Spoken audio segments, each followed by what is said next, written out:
मैं मानता हूं कि सामाजिक न्याय तभी होगा माननीय सभापति जी, जब जातीय जनगणना पूरी होगी और जातीय जनगणना कराई जाएगी और साथ साथ संख्या के आधार पर आरक्षण जो है वंचित वर्गों का बढ़ाया जाएगा।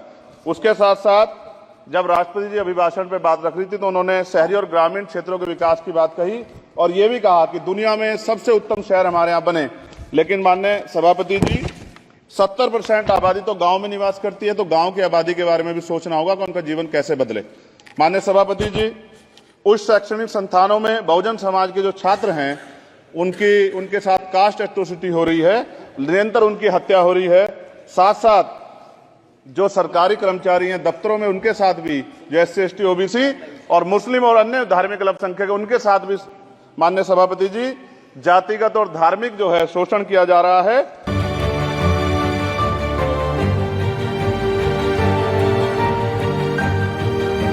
श्री चंद्रशेखर जी। माननीय सभापति जी, जय भीम।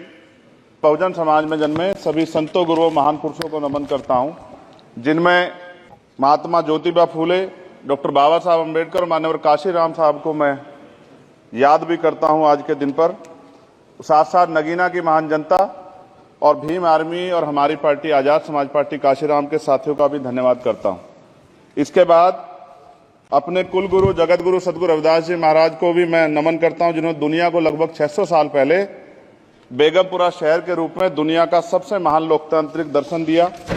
अध्यक्ष महोदय, माननीय सभापति जी, 14 अगस्त 1947 को ये देश अंग्रेजों के अधीन था।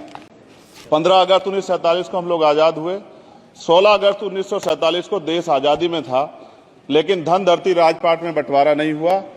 जो साधन संसाधन थे उनमें बंटवारा सही रूप से न होने के कारण एक बहुत बड़ी आबादी सुविधाओं से वंचित और सम्मान से वंचित रह गई। उनको सम्मान देने के लिए और अंतिम व्यक्ति तक सुविधाएं पहुंचे, इसके लिए लोकतंत्र की व्यवस्था हुई। लेकिन आजादी के 70 साल बाद भी हम कहां खड़े हैं, इस पर ये चिंता का विषय है। मैं मानता हूं कि सामाजिक न्याय तभी होगा माननीय सभापति जी, जब जातीय जनगणना पूरी होगी और जातीय जनगणना कराई जाएगी और साथ साथ संख्या के आधार पर आरक्षण जो है वंचित वर्गों का बढ़ाया जाएगा। उसके साथ साथ जब राष्ट्रपति जी अभिभाषण पे बात रख रही थी तो उन्होंने शहरी और ग्रामीण क्षेत्रों के विकास की बात कही और ये भी कहा कि दुनिया में सबसे उत्तम शहर हमारे यहाँ बने। लेकिन माननीय सभापति जी, 70% आबादी तो गांव में निवास करती है, तो गांव की आबादी के बारे में भी सोचना होगा कि उनका जीवन कैसे बदले। माननीय सभापति जी, उच्च शैक्षणिक संस्थानों में बहुजन समाज के जो छात्र हैं उनके साथ कास्ट एट्रोसिटी हो रही है, निरंतर उनकी हत्या हो रही है। साथ साथ जो सरकारी कर्मचारी हैं दफ्तरों में उनके साथ भी, जो SC ST OBC और मुस्लिम और अन्य धार्मिक अल्पसंख्यक उनके साथ भी माननीय सभापति जी जातिगत और धार्मिक जो है शोषण किया जा रहा है। इसलिए मेरी मांग भी है कि पुरानी पेंशन को भी अध्यक्ष जी बहाल किया जाए। जो कर्मचारी देश की सेवा में लगे हैं उनका भी सम्मान होना चाहिए। साथ साथ सभापति जी, भाजपा ने चुनावी लाभ के लिए सबका साथ सबका विकास के नारे दिए जो खोखले हैं, क्योंकि 10 साल में दलित, पिछड़े, आदिवासी, मुस्लिम और अन्य धार्मिक अल्पसंख्यक जो अत्याचार हुए हैं वो किससे छिपे हुए नहीं है। ये गलत है, ये बंद होना चाहिए। सभापति महोदय जी, महामहिम राष्ट्रपति जी के भाषण में निजी क्षेत्रों में SC ST OBC को रिजर्वेशन देने का कोई उल्लेख नहीं हुआ है, जो कि आज चर्चा का विषय, क्योंकि 98% प्राइवेट सेक्टर है, 2% सरकारी सेक्टर है, तो 98% प्राइवेट सेक्टर में भी हमारी हिस्सेदारी की बात होनी चाहिए। माननीय सभापति जी, आशा कार्यकर्ताओं, आंगनबाड़ी वर्करों, भोजन माताओं के वेतन वृद्धि पे भी कोई उल्लेख नहीं हुआ है, वो भी अभी नंगे, उन पे भी सोचना पड़ेगा। माननीय सभापति जी, जिस क्षेत्र से मैं चुन के आऊं नगीना से, वो बहुत पिछड़ा क्षेत्र है। उस क्षेत्र में कोई विशेष आर्थिक पैकेज नहीं दिया गया, रोजगार की सेवाएं नहीं है, नौजवान पलायन करता है। IIT, IIM, एम्स, केंद्रीय विद्यालय आदि शिक्षा में और चिकित्सा संस्थानों की स्थापना होनी चाहिए, जो कि नहीं है। और माननीय सभापति जी, मानसून सत्र आ गया है, मेरा क्षेत्र बाढ़ से बहुत प्रभावित है, इसलिए मैं आपसे आग्रह करूंगा कि वहां के लोगों को बाढ़ से निजात दिलाई जाए। माननीय सभापति जी, चीन हमें आंख दिखा रहा है और लगातार हमारे देश की सीमाओं में घुसपैठ कर रहा है, इसलिए अग्निवीर योजना को हटाकर पुनः सेना भर्ती शुरू की जाए और साथ साथ भारत की सबसे प्राचीन व बहादुर रेजिमेंट में से एक चमार रेजिमेंट को पुनः बहाल करा जाए, ऐसा भी मेरा आपसे आग्रह है। माननीय सभापति जी, पिछले सारे प्रधानमंत्रियों ने मिलकर जितना कर्ज लिया है उससे दुगना कर्ज हमारे वर्तमान के प्रधानमंत्री जी ने लिया है। किसान अगर अपना कर्ज माफ कराने के लिए जाता है तो लाठी झेलनी पड़ती है, जबकि सरकार ने धन्ना सेठों का 15 लाख करोड़ रुपया माफ किया है।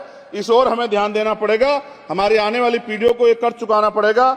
माननीय सभापति महोदय जी, किसानों को एमएसपी की लीगल गारंटी तथा किसानों का कर्ज माफ होना चाहिए। साथ साथ 2 अप्रैल 2018 को SC/ST के बच्चों पे बहुत बड़े पैमाने पे मुकदमे लगे थे। वो हमारी लड़ाई सही थी, ये सुप्रीम कोर्ट ने माना और बाद में सरकार ने माना। वो मुकदमे तुरंत वापस होने चाहिए। माननीय सभापति जी, प्रेस जो है उस पर भी शिकंजा कसा जा रहा है। जो पत्रकार सरकार के खिलाफ बोलता है, नौकरी से हाथ धोना पड़ता है। और सोशल मीडिया हमारा हथियार है, उस पर तरह तरह के प्रतिबंध लगाए जा रहे हैं और विरोध करने वालों को सोशल मीडिया हैंडल भी सस्पेंड करा दिए जा रहे हैं। साथ साथ सभापति जी, पेपर लीक और परीक्षाओं के कैंसिल होने से देश के नौजवानों का भविष्य खतरे में है। नीट, यूपी सिपाही भर्ती सभापति जी और 69,000 शिक्षक भर्ती में आरक्षण घोटाला हुआ है, कोई पूछने वाला नहीं। खून के आंसू रो रहे हैं बच्चे, बेरोजगारी का दंश युवा झेल रहे हैं। इसलिए मेरा आग्रह है कि युवाओं के लिए कृपया समाप्त करें चंद्रशेखर जी। माननीय सभापति जी, मैं पहली बार बोल रहा हूं, आप कहेंगे मैं बैठ जाऊंगा। मैं आपकी बात, मैं संवैधानिक मर्यादा का पालन करूंगा, मगर हम तो माननीय सभापति जी सुन ही रहे हैं। आप बोलिए, 1 मिनट। धन्यवाद। एक मिनट और बोलिए। अध्यक्ष सभापति जी, नारी सम्मान की बात करने वाली सरकार, हमने मणिपुर देखा सर, हमने पहलवान बेटियों का हर्ष देखा सर, और हमने सर हाथरस की बेटी का हर्ष देखा सर, और हाथरस के परिवार को जो वादा किया था सरकार ने वो भी पूरा नहीं किया। और महिलाओं में भी, स्पेशली दलित, पिछड़े और मुस्लिम वर्ग की, आदिवासी वर्ग की महिलाओं के साथ आज भी एनसीआरबी का डाटा कहता है सर, जो जुल्म हो रहा है वो सहनीय नहीं है सर। साथ साथ कोविड में तैरती, हमने कोविड में बहुत सुना सर, कोविड में तैरती लाशें भी गंगा में हमने देखी है सर, और मजदूरों का हाल भी हमने देखा है। सभापति जी, बस सब समाप्त कर रहा हूं। नोटबंदी पे छोटे मजले उद्योग की जो कमर टूटी वो भी हमने देखी है। सभापति जी, शैक्षणिक संस्थानों, विश्वविद्यालयों में, चिकित्सा संस्थानों में ओबीसी एसटी के योग्य अभ्यर्थी को एनएफएस करके जिस तरह निकाला जा रहा है, लेटरल एंट्री करके जिस तरह हमारे रास्ते बंद किए जा रहे, ये भी हम देख रहे हैं सभापति जी। साथ साथ मेरा ये कहना है सर, ये सबका इशू है कि प्राइवेट कर्मचारी सर और सरकारी भी कई जगह पे 8 से ज्यादा घंटों से काम करते हैं और उनको जो सर उचित वेतन भी नहीं मिलता। तो न्यूनतम वेतन 20,000 रुपए तय हो और 24 घंटे की ड्यूटी। उदाहरण के तौर पर यूपी पुलिस सर बहुत पूरा काम करते हैं वो लोग। वो राज्य के विषय हैं, आप यहाँ सर मैं आपके राज्य सरकार के लिए भी आपके संज्ञान में डाल रहा हूँ।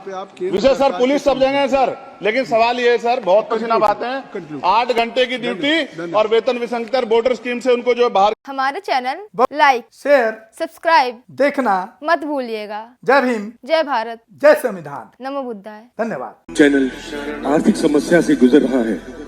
अगर आप बहुजन समाज में बाबा साहेब अम्बेडकर और तथागत बुद्ध की विचारधारा को अधिक से अधिक लोगों तक पहुंचाना चाहते हैं तो हमें आर्थिक सहयोग प्रदान करें, ताकि हम अपने चैनल के माध्यम से देश विदेश में समता, बंधुता, एकता और संवैधानिक अधिकारों को ज्यादा से ज्यादा लोगों तक पहुंचा सकें। आप अपनी सहायता राशि नीचे लिखे खाते में जमा करा सकते हैं। खाता धारक गौतम रत्ना, खाता संख्या 3169576865 IFSC कोड SBIN 0060336, बैंक भारतीय स्टेट बैंक। आप हमारे बैंक खाते का विवरण स्क्रीन पर भी देख सकते हैं। जय भीम, जय भीम।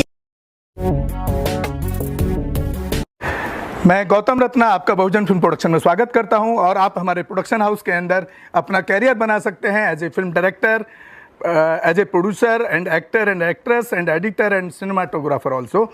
अगर आपको फिल्म से रिलेटेड कुछ भी प्रोजेक्ट आपको बनवाना है तो हमारे पास में पूरा सेटअप है, जिसमें फिल्म कैमरा है, शूटिंग लाइट्स है और एडिटिंग है। सारा A to Z एक ही जगह पर आपको हमारे यहाँ पर मिल जाएगा। तो दोस्तों आप हमें कांटेक्ट कर सकते हैं हमारे नंबर्स पर 9810085714 और 8510005714। हमारे वेबसाइट पे विजिट कर सकते हैं www.filmserviceindia.com और हमें मेल भी कर सकते हैं gautamfilmsproduction@gmail.com पर। धन्यवाद।